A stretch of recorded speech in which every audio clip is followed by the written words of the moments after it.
Bismillahirrahmanirrahim. Ar-Rahmanir-Rahim. Maliki yaumiddin. Iyyaka na'budu wa iyyaka nasta'in. Ihdinas siratal mustaqim. Siratal ladzina an'amta 'alaihim ghairil maghdubi 'alaihim waladdallin.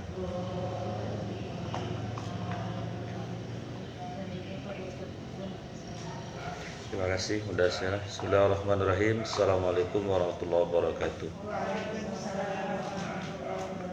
Alhamdulillah wa kafa, wassalatu wassalamu ala nabiyil mustafa wa ala alihi wa sahbihi ahli sidqi wal wafa, amma ba'du.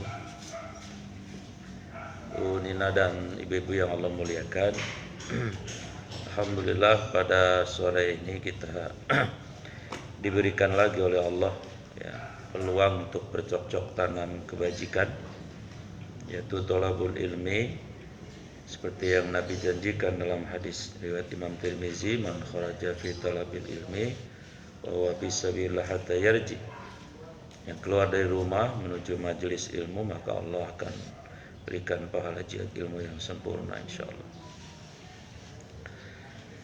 Kita lanjutkan tadabbur kita surat At-Tariq ya. Kemarin ayat 5 sampai 10, berarti sekarang 11 sampai 15. 20 sampai habis. A'udzubillahi minasyaitonirrajim.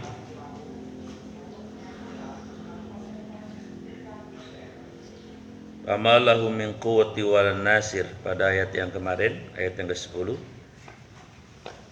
Pada hari akhir nanti di yaumil hisab, maka akan ditampakkan seluruh yang selama ini dirahasiakan ya.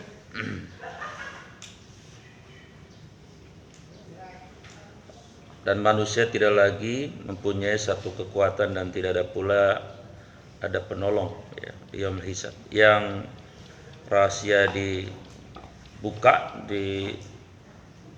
ditampakkan, dan pada saat itu manusia masing-masing sendiri. Jadi nanti setelah kiamat itu ada hari kebangkitan, semua manusia dibangkitkan dari kuburnya, mohon maaf, dalam keadaan telanjang, tidak beralas kaki ya. Di padang mahsyar dalam hadis sampai 70 tahun. Kemudian matahari, bukan matahari yang ini ya, kalau ini kan udah hancur. Nanti ada matahari lagi di sana. Matahari itu didekatkan sehingga keringat manusia itu sesuai dengan amalnya. Ada yang keringatnya itu semata kaki, ada yang selutut, ada yang sedada, bahkan ada yang menenggelamkan tubuhnya sesuai dengan perbuatannya waktu di dunia ini. 70 tahun bayangkan. Nah, ada yang bertanya ketika Nabi cerita ini, sahabat, ya Rasul, mereka tidak berbusana. Iya, sama sekali tidak berbusana. Ya, lalu bagaimana? Dalam keadaan normal tentu pemikiran kita, namanya orang tidak berbusana, tentu akan saling melihat. Iya, mereka bisa saling melihat karena mata mereka dikembalikan. Tetapi pada saat itu keadaan amat sangat mencekam, sehingga boro-boro orang memikirkan itu. Karena semua dalam keadaan takut ya, mencekam, apalagi orang-orang kafir, orang-orang munafik, orang-orang pendosa, itu yang keringatnya sampai ke dada, sampai cengap-cengap gitu kan, sehingga tidak ada yang berpikir untuk melihat satu dengan yang lain. Kemudian manusia meminta syafaat kepada Nabi Adam. Nabi Adam tidak sanggup ya, karena Nabi Adam merasa gagal membina anaknya, karena anaknya itu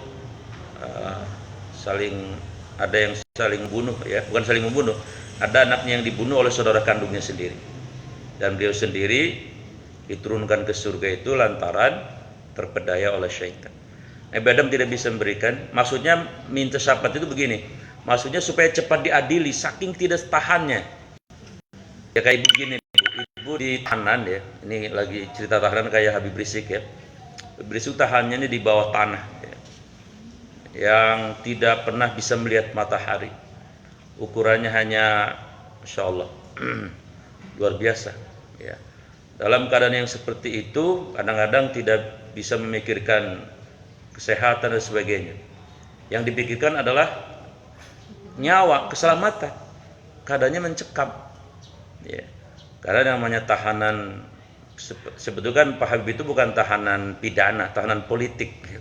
Kalau tahanan pidana kan lah orang cuman bohong, itu juga bukan bohong kan, menyatakan saya sehat ya, masa di hukumnya 4 tahun ya, walaupun alhamdulillah ada berita dari MA diturunin jadi 2 tahun tapi ya lucu juga, 2 tahun juga masih lucu juga. Nah, jadi kayak orang ditahan, keadaan sangat mencekam ya.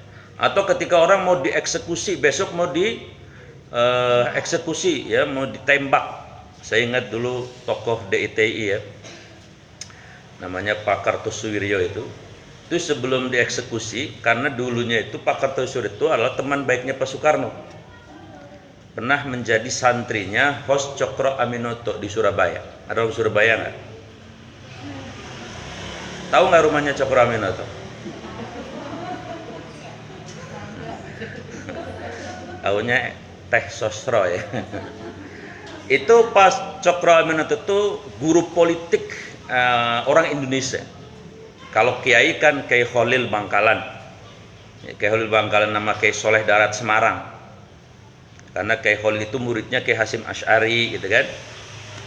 Kemudian Kiai Soleh Darat juga sama, muridnya bahkan R.A. Kartini pun belajar sama Kiai Soleh Darat. Nah, kalau guru politiknya orang Indonesia itu namanya Haji Umar Said Cokro Aminoto. Yang bukan kebetulan, Allah takdirkan cicitnya itu adalah Maya Astanti. Maya Astanti apa Maya? Istrinya Mas Dhani dulu. Nah, itu guru politik. Nah, punya santri 3 yang istimewa, 4 ya. Itu luar biasa semuanya. Padahal tadinya sama-sama di satu rumah ya, bukan pesantren, di satu kawah candra di muka lah. Satu pembinaan, satu tarbiyah politik. Itu Pak Soekarno, Pak Samaun, kemudian Pak Kartosuwiryo. Nah, ternyata ya 3. Ternyata 3-3-nya itu belok arah semuanya. Tapi menjadi tokoh semua. Kalau Pak Samaun jadi tokoh komunis. Kemudian Pak Kartosuwiryo jadi tokoh DITI. Nah, Pak Soekarno jadi tokoh nasionalis, yaitu PN.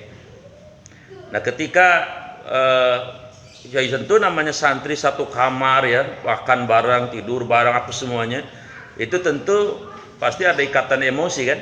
Ayah ibu pernah dulu sekamar sama teman kuliah, pasti beda kan. Istilahnya kalau dia ngawinin, datanglah kita ya, kondangan kan gitu ya.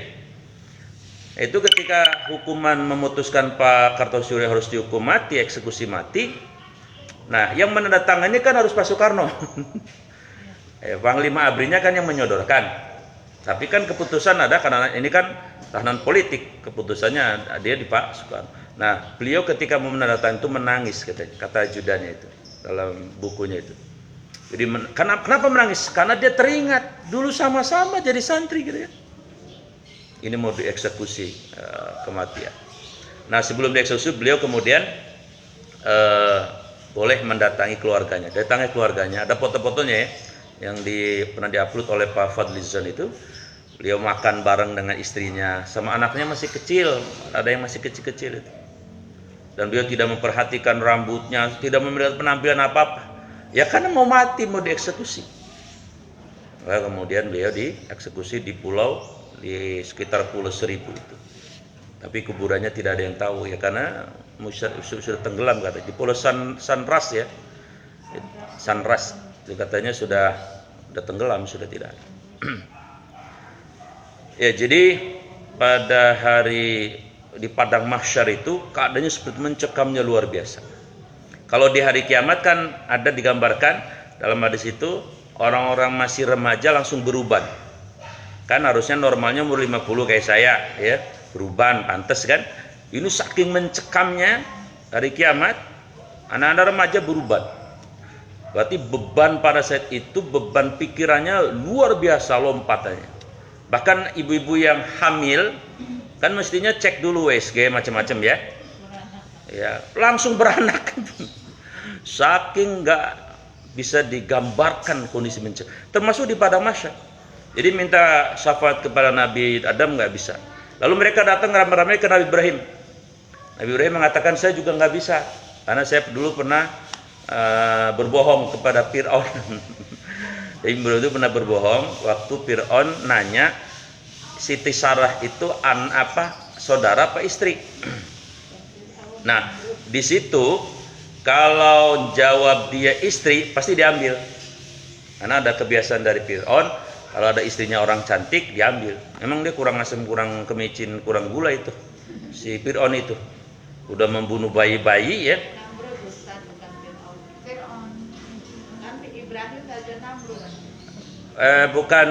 Bukan siapa? Bukan Namrud tapi Firaun. Firaun pernah pergi ke Mesir. Ya. Ya. Kan Firaun itu gelar. Kalau bahasa Inggrisnya Ramses, ada 1, 2, 3, 4, 5 gitu.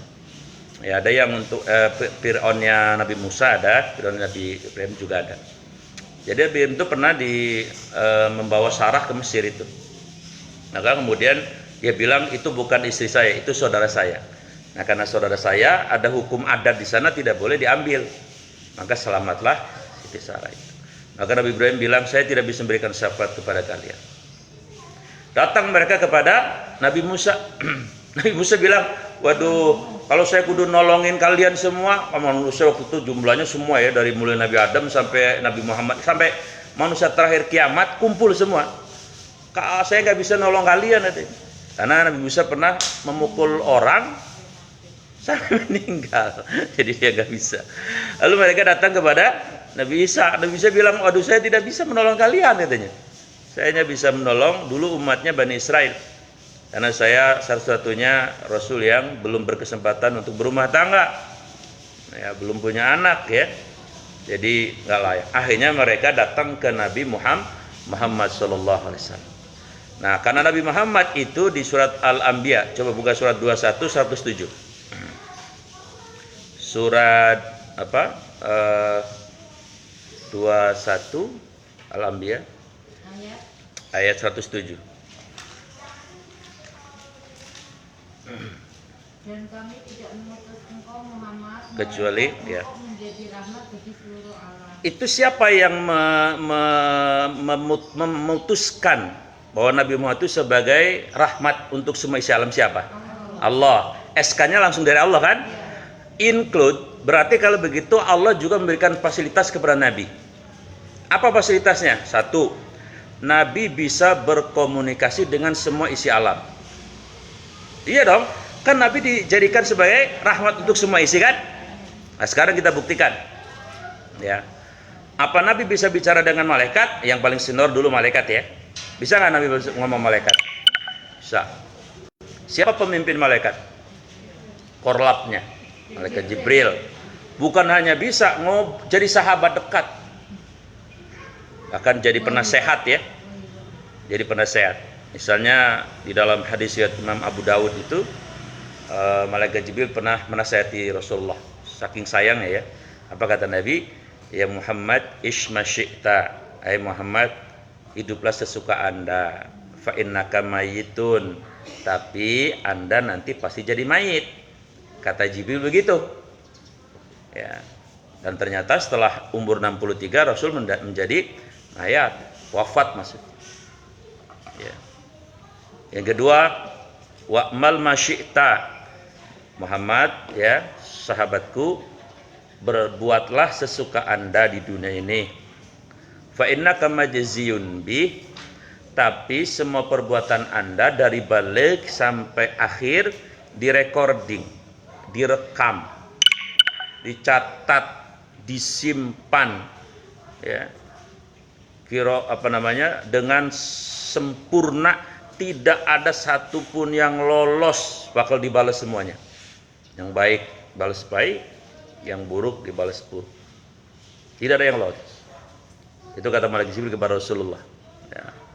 Ya pantesan Nabi luar biasa penasehatnya Jibril ya. Yang ketiga kata Jibril, ya Muhammad, wahbib man syi'ta fa innaka mufarriqun bih. Kau boleh cintai siapapun di bumi ini, tapi ketahuilah yang kau cintai pasti berpisah denganmu, atau engkau berpisah dengan yang engkau cintai itu. Makanya Nabi Muhammad itu di dadanya hanya ada Allah. Orang kalau di dadanya hanya ada Allah, yang lain ya, kalau Abu Sayyidah Abu Bakar masih, kalau beliau kan bilang harta saya letakkan di tangan, tidak pernah masuk ke hati. Kalau Rasulullah di sini hanya Allah. Jadi semua ya Allah, ya, tidak ada yang lain. Itu memang sudah makom orang khusus ya. Kalau kita kan di dadanya banyak isinya, kulkas, mobil, tanah Ciseeng, baju longres yang lagi ngetren, rungginang, wah macam-macam di sini. Pikirannya pokoknya di situ. Kalau Nabi tidak tidur pun, kan di dalam kitab Bidayatul Hidayah ya, karangan Imam Nawawi itu ada 10 ya pembeda antara kita dengan Rasulullah. Ada di suratnya, surat 18:110. Coba baca Al-Kahfi. 18 ayat 110.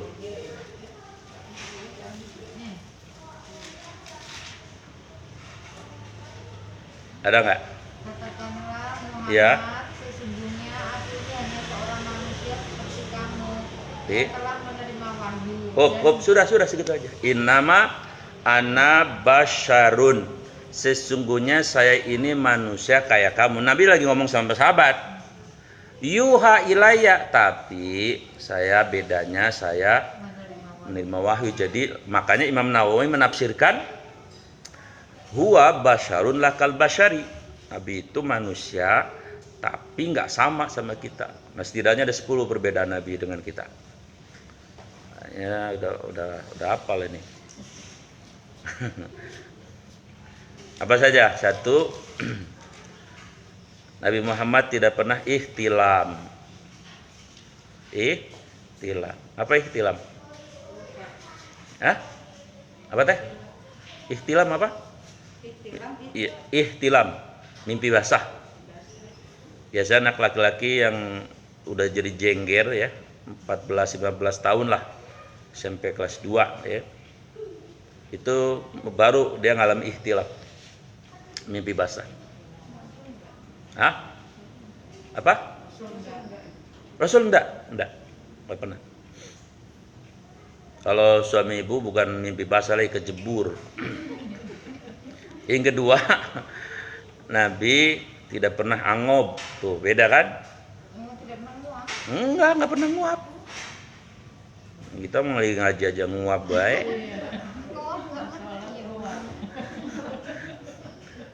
Karena Nabi nggak pernah ngopi. Minumnya madu. Nabi kalau pagi pasti minum madu dulu biasanya, dibiasakan begitu. Yang ketiga, Nabi Muhammad ludahnya obat. Ada sahabat yang kesengat kala jengking itu. Terus, ya Rasul saya kesengat. Kata Nabi, mana?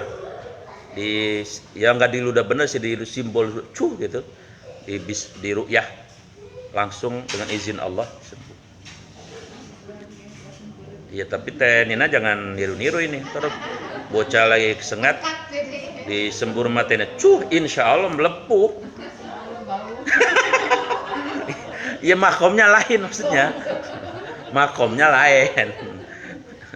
Yang keempat, Nabi Muhammad SAW itu keringatnya lebih harum dari semua yang harum di bumi ini.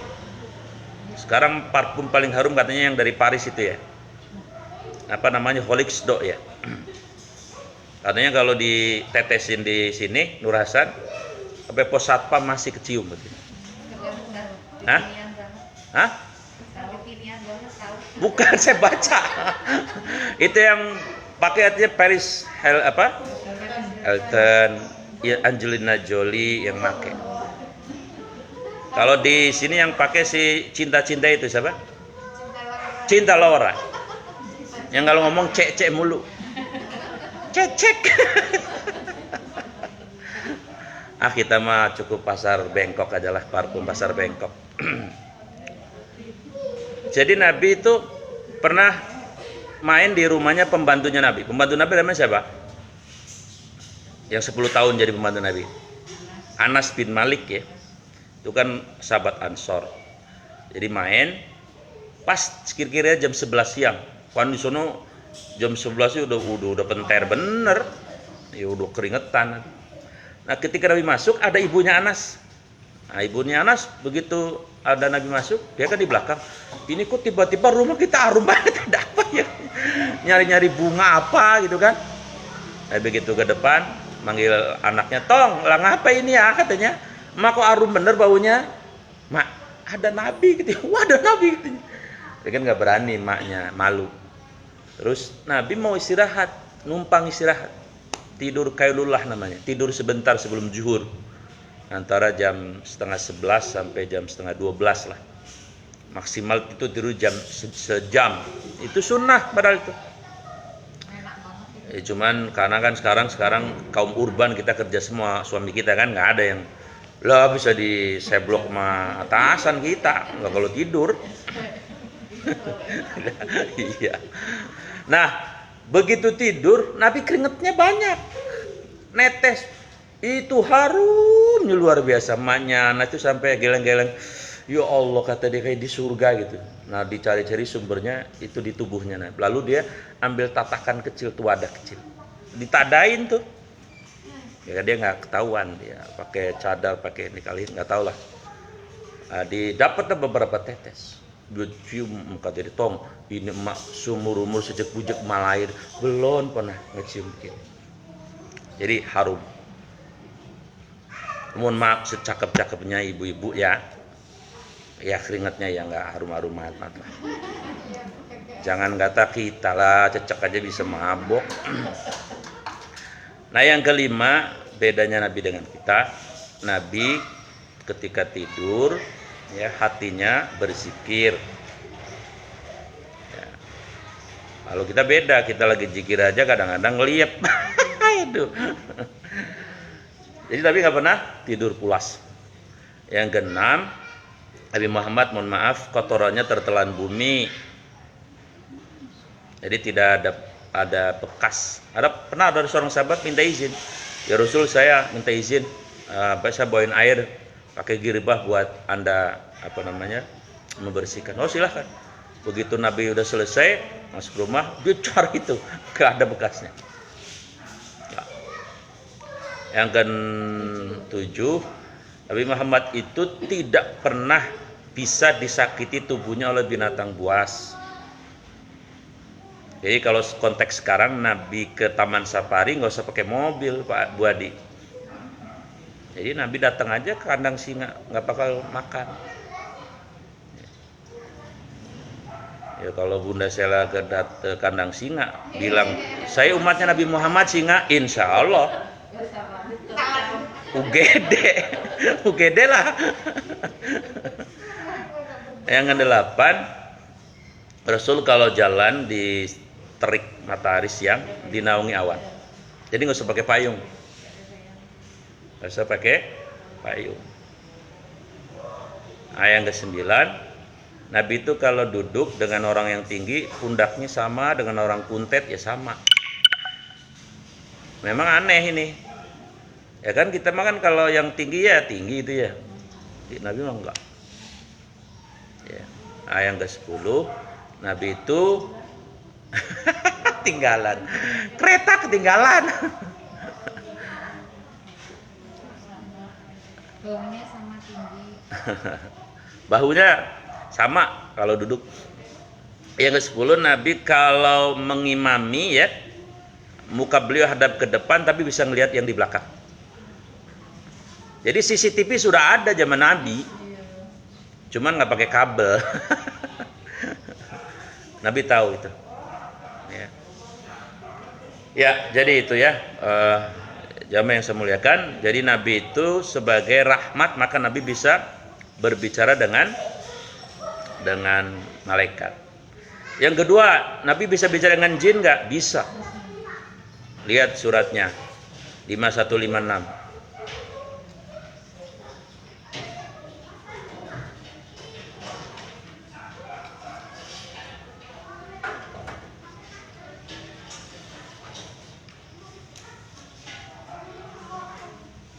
Ada? Coba.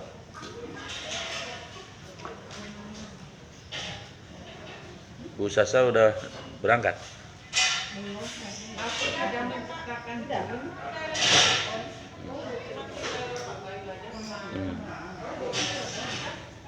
Aku tidak menciptakan jin dan manusia kecuali apa? Kecuali ila liya budun. Wa ma khalaqtul jinna. Iya.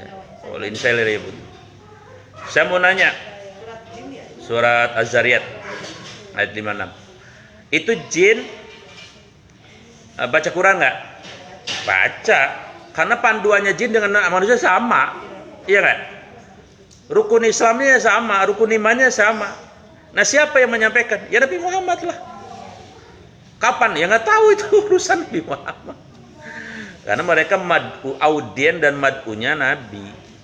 Nah, mereka juga akan yang ada yang masuk surga, ada yang masuk neraka. Ada jin kafir. Cuman kita tidak perlu mempertanyakan surganya, ntar kalau sama jin panas dong. Nggak usah pakai akal begitu. Karena di surat Al-Fatihah dikunci sama Allah, Maliki Yaumiddin, yang menguasai akhirat, hari pembalas itu Allah. Masuk kita nggak usah pakai akal. Kita yakini aja jin itu masuk surga, yang kafir masuk neraka. Bagaimana surganya urusan, nah ngapain urusin jin? Mending beli blue jin. Kemudian yang keempat, Nabi bisa bicara nggak dengan hewan? Bisa kan? Contohnya gini, Nabi itu pernah nemuin rusa. Rusaknya mau dipotong sama pemburu, ditangkap kira-kira jam 5:30 pagi.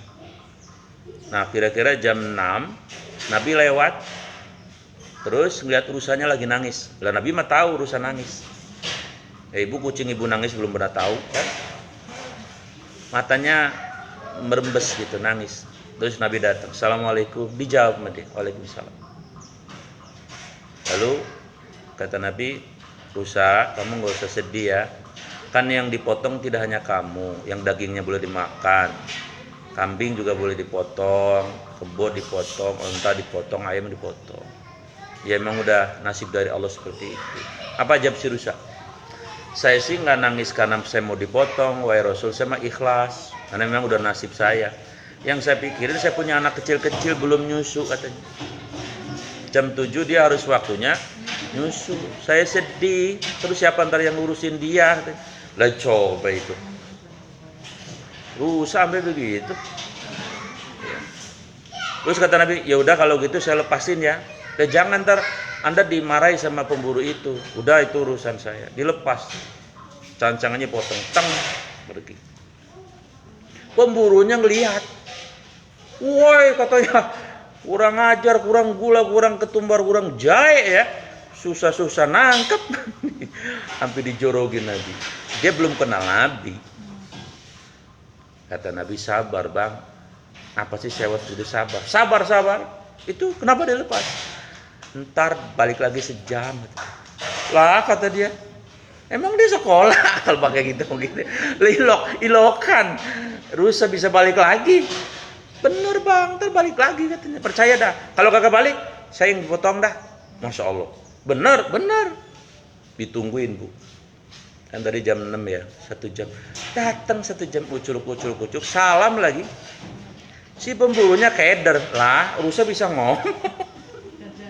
Dijawab sama Nabi. Waalaikumsalam. Makin keder lagi. Lah, bapak kok bisa ngomong rusa? Terus didesak, Nabi didesak. Bapak siapa sebenarnya? Saya ini Muhammad. Muhammad mana? Muhammad Rasulullah. Waduh, kaget setengah mati dia. Langsung ngedeprok, dia minta maaf. Maafin saya Nabi ya Rasul. Saya belum tahu Anda itu Rasul. Kalau gitu silahkan rusa buat Anda. Benar. Ya sudah saya lepasin aja. Yuk lepas tuh rusa. Terus akhirnya si pemburu, karena engkau sabar luar biasa, akhlak engkau luar biasa, maka saya akan asyhadu alla ilaha illallah asyhadu. Dia masuk Islam. Ya. Pertanyaannya, Nabi sebagai rahmat menyelamatkan apa saja di peristiwa ini? Pertama, menyelamatkan si rusa nggak jadi dipotong, ya kan? Yang kedua, nyelamatin bocah rusa. Akhirnya jadi ketemu emaknya lagi. Lah, pan bocah mah yang penting emak. Karena saya pernah ngomong di sini. Lah kalau bocah-bocah kecil sama emaknya ditinggal setahun kayak anteng, betul nggak? Tapi suami-suami ibu coba suruh nungguin anak kita yang masih balita. La ilaha illallah. Jangan kata setahun, sehari palanya peang. Karena dia pakainya logika. Laki-laki pakai logika. Kalau kagak tidur, begitu kalau laki-laki kita. Nggak perlu rumit-rumit kalau laki mah. Nah, kalau yang berpikir rumit-rumit, yang jelimet-jelimet kan perempuan. Ya. Yang telaten-telaten tuh, walaupun ya rada rewel-rewel juga sih perempuan. Tapi survival itu. Wah. Sama hanya kayak, mohon maaf, kalau rumah yang ibu ditinggalin rumah sampai kiamat juga rapi. Tapi kalau rumah yang ditinggalin bapaknya, ya Allah. Saya jujur sampai hari ini belum bisa beresin spray yang benar-benar beres, belum. Pasti saya, istri saya ini bagaimana ya? Lah begitu istri saya tek cepet bener. Nah, mungkin kebalikan, ada juga yang kebalikan. Karena ada juga laki yang bisa masak, ada perempuannya malah kagak, ada yang gitu. Tapi secara umum ya yang bisa beresin spray ya ibu-ibu, kan gitu ya. Jadi begitu. Jadi Nabi bisa ngomong dengan hewan. Nah, berikutnya karena Nabi sebagai rahmat, Nabi bisa ngomong sama tumbuh-tumbuhan. Dalilnya surat Jumat ayat pertama.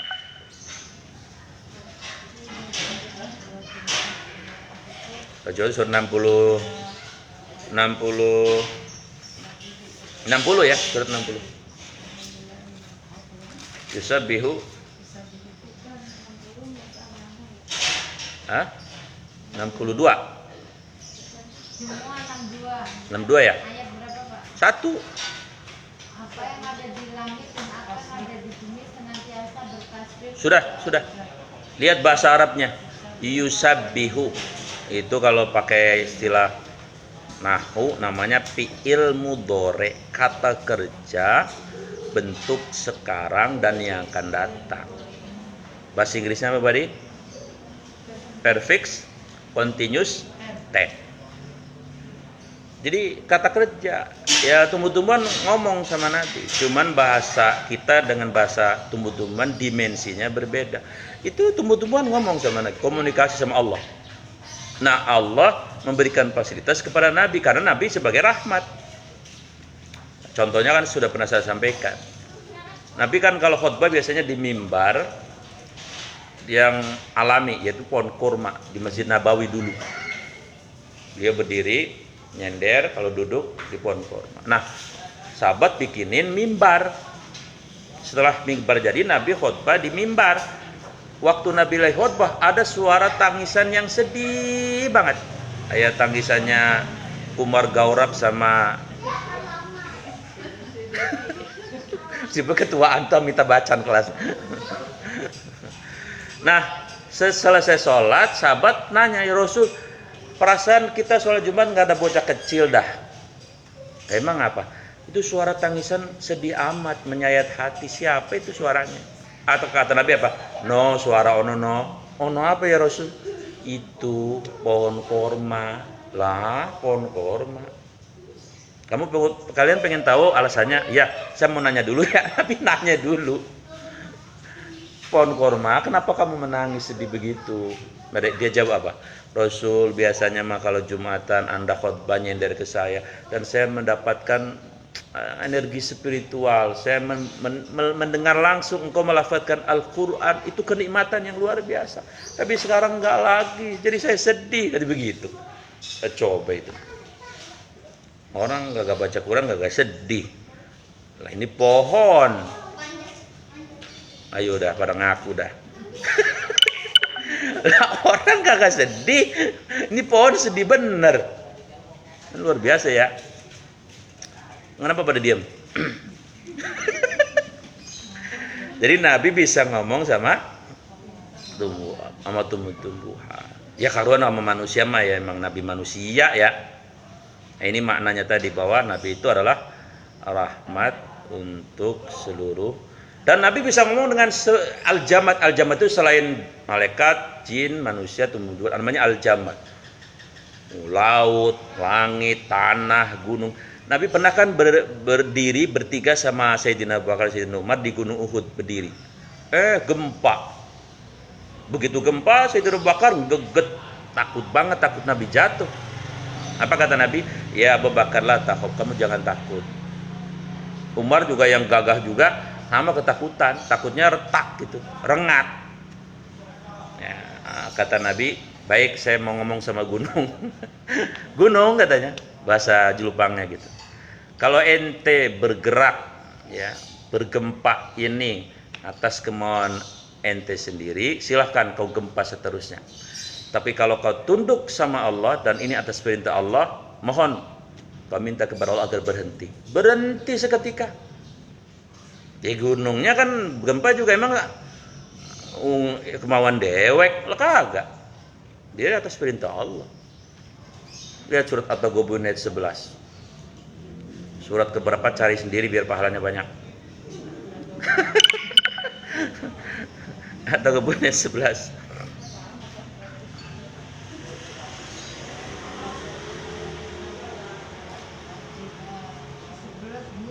Ma asaba min musibatin illa biiznillah. At-Taghabun ayat 11. Ada?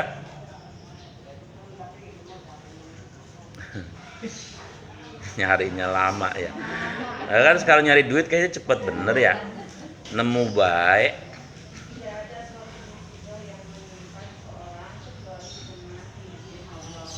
Nggak mungkin gunung bergetar Allah nggak izinin. Nggak bisa lah mereka bertasbih. Iya gak? Laut itu tiap hari minta izin sebenarnya. Pengen nenggelemin manusia yang pada kurang ajar. Cuman Allah bilang jangan, tapi banyak yang ngaji ono kata gitu. Bu pernah dengar nggak di WhatsApp bakal ada mega trust ya di Jakarta ini. Sebetulnya dalam perspektif spiritual itu Ancol, laut Ancol. Udah kepik belum?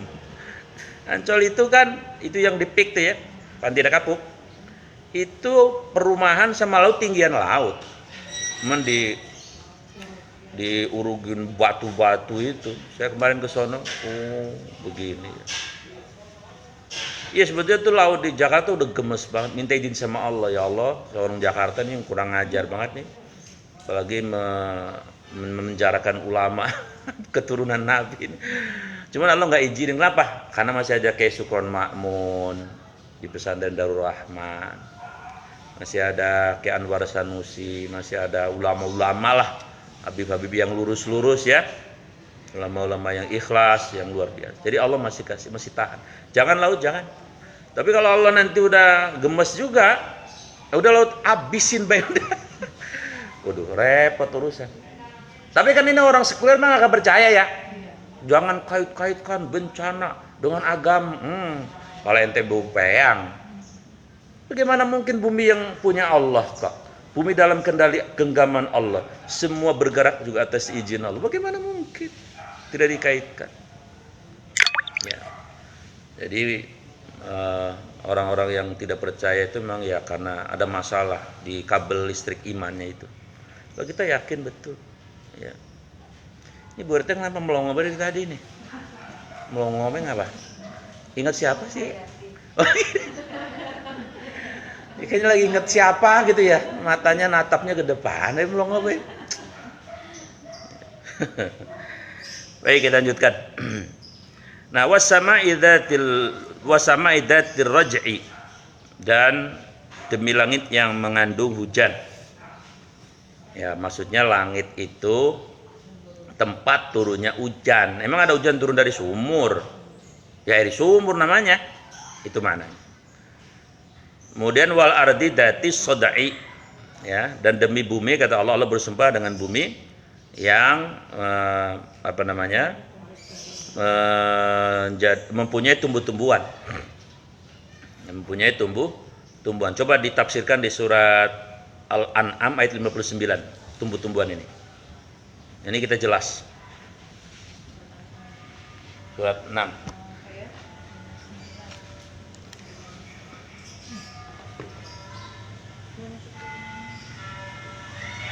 Dan sekiranya Rasul itu kami jadikan dari mereka, pastilah kami jadikan dia bukan Al-An'am Al-An'am 59. Nah, ini yang benar. Dan kunci-kunci. Terus? Terus? Dia mengetahui apa yang ada di darat dan di laut. Laut, terus? Tidak ada sehelai daun pun yang gugur yang tidak diketahuinya. Terus? Tidak ada sebutir biji pun Nah, yang di belakang bumi. tidak ada sebutir biji pun, biji jagung ke, biji kacang ke, biji padi ke, kecuali yang menumbuhkan Allah. Ya kelihatannya mah kita kan namanya nggak pernah mikir Allah. Ya emang padi ya kalau ditandurin ya tinggal nunggu panen. Lah kita nggak mikir siapa yang masukin beras ke gabahnya itu. Siapa coba? Memang petaninya bisa. Ya orang jebot lah. Ya Allah itu. Di ayat ini ditegaskan Allah.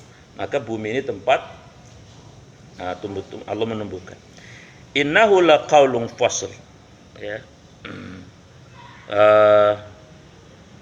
Sesungguhnya Al-Quran itu benar-benar firman pemisah antara yang hak dan yang batil. Ya. Jadi di surat Aj-Jasiyah ayat 20 itu hada basairul linnas wa huda wa rahmatul lil mu'minin. Basair itu maknanya adalah kurikulum hidup. Nah, di antara pengertian Quran sebagai kurikulum itu adalah Quran itu adalah pembeda mana hak mana batil. Makanya nanti kita ditanya di kubur, ditanya apa? Ma imamuka, imam kamu siapa? Setelah man robuka, man nabiyuka, maka berikutnya adalah ma imamuka. Ada yang mengatakan ma kita buka. Ya imam kita Quran.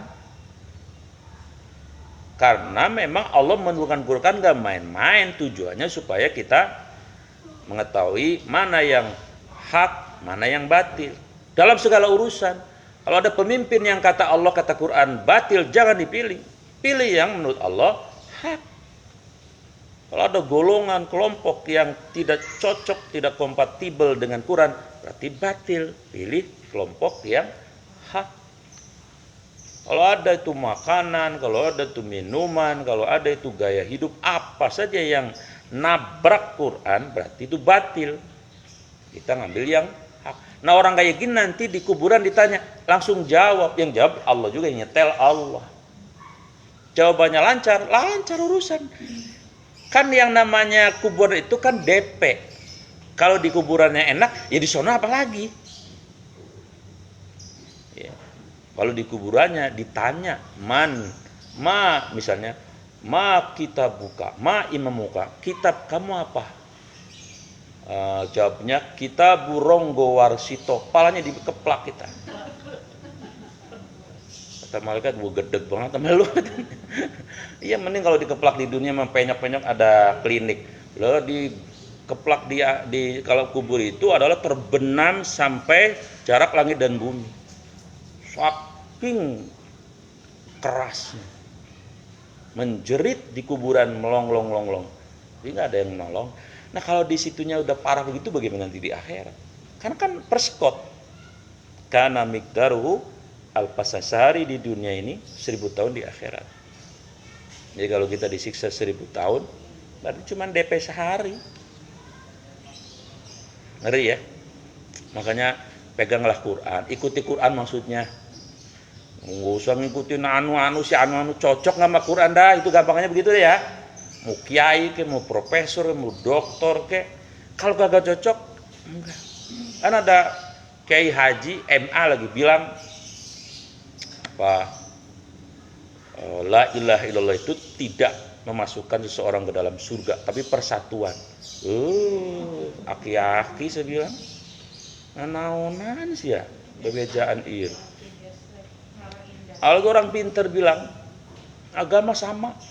Lah, orang Allah udah bilang di surat Al-Imran ayat 19. Coba lihat surat 3 ayat 11. Inna dina. Makanya yang benar harusnya ngomongnya begini. Menurut negara, agama yang benar itu 6. Tapi menurut Allah, agama yang diakui cuma begitu mesti ngomongnya, selamat dia. Kalau dia ngomongnya cuma begitu, semua agama benar, ente tanggung jawab kalau ini omongan direspon oleh jutaan umat Islam di akhirat, ente tanggung jawab. Kalau ada yang terpleset akidahnya, mau ente tanggung jawab. Mikirin ente aja puyeng, ntar ente dosa ente banyak, bagaimana nanggung dosa orang begitu banyak? Cuma gula-gula apa sih? Paling juga orang genang kasih gula ya, apa enaknya sih? Saya kadang-kadang suka gemes gitu ya. Maka jadikan Quran. Caranya gimana supaya Quran jadi imam? Caranya sederhana aja. Lah ibu baca seayat 2 ayat, pakai artinya, syukur ada tafsirnya. Terus di hati niat, ya Allah, mumpung saya masih hidup, ya Allah, saya pengen hidup saya cocok sama itu saja, udah sederhana dah ya. Udah gampang dah. Ya kalau ustadz kan udah ngerti, jadi maksudnya ya apa namanya, tahu lah. Ya kita harus maksain yang nggak ngerti bahasa, maksain diri. Baca 1, 2, 3 ayat, ada artinya, ada tafsirnya, kita paham, terus di hati niat. Ngomong, ya Allah, saya pengen hidup yang imamin tuh Quran. Quran ngulon, saya mau ngulon. Ngetan, saya nyambung lagi ya Bang Yusran? Nyambung nggak? Ya udah nyambung, syukur. Kalau gak nyambung, mau saya beli tali repia biar sambung. Berikutnya, innahum yakiduna, sungguh mereka orang kafir merencanakan tipu daya yang jahat. Wah, Nabi Muhammad itu dijolimi jahat sekali, Bu. Ada 4 ya kejahatan orang kafir kepada Nabi Muhammad. 1, diteror psikologinya dengan gelar-gelar buruk. Nabi digelari dengan 4. Apa saja? Kahin, dukun. Jadi orang kafir itu kalau ke pasar ya, mereka ketemu orang-orang, jangan deket-deket Muhammad. Mana dukun. Bela coba bayangin, orang paling mulia begitu. Ibu coba dah, ibu. Terus ada yang ngomong di pasar, di situ tuh yang sekarang baru tuh apa? Superindo apa? Kenal Bu Nina nggak? Jangan deket-deket Bu Nina, dukun dia. Lo coba itu. Apalagi begini, jangan deket-deket Bu Tuti, kenapa? Lenjeh banget dia. Lenjeh. 2, gelarnya Nabi adalah sahir, tukang sihir. Lo coba. Nabi digelari tukang sihir. Jahat luar biasa. Cerita semua orang kafir kemana-mana, jangan deket-deket Muhammad, tukang sihir, awas lu, hati-hati. Kira-kira begitu. Yang ketiga, Nabi itu adalah syair, tukang syair, tukang bikin puisi. Nah, kemudian yang paling parah ini yang keempat, Nabi itu majnun. Jangan deket-deket Muhammad. Nabi Muhammad itu kalau pakai bahasa isyarat begini, ini gitu. Semua kayak gitu. Muhammad itu begini gitu. Coba itu. Tapi semua tipu daya rontok.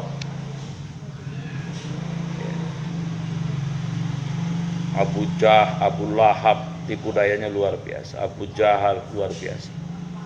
Pernah Nabi di embargo 3 tahun ya. Luar biasa lah. Nabi juga dieksekusi, harus mati dengan cara semua suku mencari yang paling kuat pemudanya untuk mengeksekusi Nabi. Semuanya rontok. Ya, dan kemudian apa yang terjadi? Nabi Muhammad namanya harum di dunia, di bumi dan di langit sampai hari kiamat. Lah Abu Jahal, Abu Lahab namanya balaka ciprut. semua tipu daya hancur. Ya, karena semua yang menipu ya itu pasti dihancurkan Allah. Seperti ibu pernah dengar nggak riwayat kenapa Al-Baqarah disebut dengan surat Al-Baqarah? Karena ada peristiwa penyembelihan sapi betina. Jadi gini, jadi di Bani Israil itu ada orang kaya raya tapi nggak punya anak. Ya. Nggak punya anak, terus dia punya ponakan satu laki-laki dan dialah pewaris. Tapi memang dasar Bani Israil ya, si ponakan ini mikir, wah ini kalau nungguin dia mati aki-aki kagak mati-mati, ini lama bener ini urusan. Akhirnya dia timbul niat jahat. Mamang ini, omnya ini malam-malam dieksekusi, dibunuh, masukin karung, dibawa ke luar kampung. Kalau misalnya di sini Blok A, di Jelupang sono, dibuangnya mayatnya. Ya zaman dulu jangan bayangin kayak gini terang, kalau malam jangan. Ya nggak ada listrik, nggak ada apa, paling nggak ada oncor kan. Ya nggak ada yang tahu. CCTV boro-boro. Lo geger, ada mayat di kampung sana. Nah lucunya ini si ponakan itu ngajak warga untuk balas darah, maksudnya untuk menuntut darah mamangnya. Jadi si ponakan nuduh orang kampung sono yang membunuh. Lucu nggak? Ya. Lucu. Alo ngeliat nggak? Alo ngeliat. Alo tahu nggak tipu daya dia tahu. Hanya apa yang terjadi? Orang kampung sana minta penyelesaiannya kepada Nabi Musa. Nabi Musa kan ada. Musa, masa kami dituduh, salah satu orang kami dituduh, kami nggak melakukan apa-apa. Gimana dong? Hanya Nabi Musa bermunajat. Ya Allah, tunjukkan siapa pembunuhnya. Hanya Nabi Musa disuruh oleh Allah, kalian ya, umat Nabimu itu, umatmu Musa, suruh menyembelih seekor sapi betina. Ya. Singkat cerita, disembelihlah sapi itu, sapi betina. Terus kata Allah, Musa, ambil sebagian daging dari sapi itu, lalu pukulkan ke mayit itu. Itu dipukulkan, hidup. Mayitnya hidup. Terus dia ngomong, disaksikan oleh semua orang. Ditanya Nabi Musa, kamu siapa yang membunuh? Yang membunuh saya itu keponakan saya, si Mi'un. Dia itu ingin mengincar harta saya. Lah si Mi'un geget. Malu setengah mati dia, hampir pingsan. Udah gitu mayitnya mati lagi. Plak. Menuntuk itu doang. Iya cuma ngasih tahu doang. Ya kan dulu belum ada kabar reskrim forensik. Nggak diketahui. Iya ada aja cara Allah kan. Akhirnya tipu daya si ponakannya kebongkar. Atau contoh yang lain. Nabi Daud tuh punya umat dulu di daerah Aila ya, antara Madinah sama Palestina. Itu di laut namanya Al-Qulsum. Itu kan kata Allah, hai Bani Israil, jangan nyari ikan di hari Sabtu. Hari Sabtu itu hari suci kalian untuk ibadah, hari Sabat. Nah, akhirnya apa yang terjadi? Mereka konsentrasi ibadah hari Sabtu, nggak ngapa-ngapain. Minggu, Ahad, Senin, Selasa, Rabu, Kamis, Jumat mereka cari ikan di laut. Ini kan ceritanya nelayan. Nah, tapi ketika mereka pulang, loh, kok di hari Sabtu, setiap hari Sabtu nih, kok ikan banyak bener ya? Mana gede-gede, mana pada nepi di pinggir. Lah orang Bani Israil kan otaknya pintar. Tapi kan kita dilarang sama Nabi Daud sama Tuhan. Sekarang begini aja, kita siasati aja. Bagaimana caranya? Hari Jumat sore tebar pukat, tebar jaring. Sabtunya ibadah tetap. Tapi nanti begitu maghrib, malam minggu maghrib kan udah ganti hari nih, diambilin. Allah tahu, Nabi Daud juga tahu. Gimana kalian katanya? Kalian minta hari untuk ibadah sudah dikasih hari Sabtu. Kok malah kalian menipu begitu? Kata orang Indonesia, enggak, kami kan nggak nipu, kami kan Sabtu tetap ibadah. Kata mereka. Tapi karena Allah sudah sangat marah, wa kunu qiradatan khosin. Hanya Allah mengutuk mereka menjadi monyet. tiba-tiba bulu-bulu tumbuh di tubuh mereka, terus jalannya berangkang, terus nggak bisa ngomong, terus nggak bisa makan 3 hari 3 malam. Hanya mereka pada mati, tapi nggak semua. Yang rewel aja, yang bangor, yang badung, mati mereka. Ya. Tapi kemudian Allah hidupkan lagi. Jadi semua tipu daya manusia sebetulnya dilihat sama Allah. Ini mohon maaf ya, semua kalau dari mulai tahun 2014 ya, selama ini ada pemimpin sekarang, sampai nanti terakhir dikira tersimpan gitu. Atau yang paling sederhana, yang bunuh itu yang 6 orang itu dikira itu aman tuh. Nah, ente di sini kelihatannya sih nyaman, tapi ente luar biasa nanti bisa. Maka jangan coba-cobalah. Kita ini orang beriman, yakin sama Allah ya. Jangan pernah nyakitin orang, zolim sama orang, hak orang diambil. Biar kata tanah sepengki kayak, jangan. Ya, itu mau warisan yang kadang-kadang kepada ribut ya. Nggak bakal enak, nggak bakal berkah. Tapi yang pasti dibalas. Ya, maka orang-orang kafir itu tipu dayanya yakitu kaida wa akitu kaida. Mereka punya tipu daya, Allah punya tipu daya. Pamahilil kafirina amihum ruwaida. Beri tangguh kepada mereka. Maksudnya apa? Nggak apa-apa orang-orang kafir itu lolos. Ada yang tidak dihukum di dunia, nggak apa-apa. Paling juga 70 tahun, ya 75-80. Selebihnya Allah yaumiddin yang berkuasa penuh. Nauzubillah. Makanya bahkan ciri tobat nasuha itu apa? Itu kalau sama Allah. Sama Allahnya 3. Nyesel, nggak janji nggak ngulangin, terus hijrah. Tapi ada satu, kalau ada masalah sama orang, selesai. Karena kalau sama orang mah ke bawah sampai sono, apalagi utang. Ya. Makanya kalau ada yang meninggalkan selalu keluarganya ini ngantuk ibu ya?